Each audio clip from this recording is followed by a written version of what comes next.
China's economy has grown at its fastest pace in 2 years, with their economy surging 6.5% in the last quarter of 2020.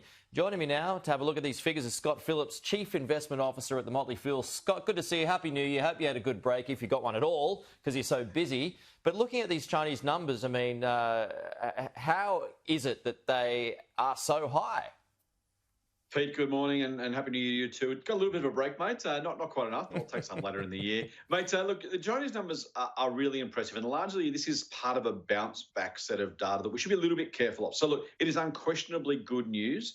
6.5% growth for the fourth quarter is back to pre-COVID levels. So let's lock that in as the good bit of news. Of course, we also know that the year itself, growth was, I'll say only, but still positive, 2.3%, the only major economy to grow last year. And just because there's so much heft behind the Chinese economy, it can't help but grow, even if 2.3% was disappointing. So as the good news is, this is the getting back to normal growth story. And as the world's factory, as the world's economic growth engine, it is so vital that China does get back. Now, it can put a question mark on the Chinese data, as we often do, because the Chinese government determines what growth it wants and then goes and gets it, or at least reports it. So we can put an asterisk there, as we should possibly always do. But the broader story here is that is unquestionably good news. They have gone from decline back to growth, and that growth seems pretty strong and is, frankly, great news as we enter 2021, because if it's real, and I think it is, then we will see that flow through the world economy this year. And why do you think it is real?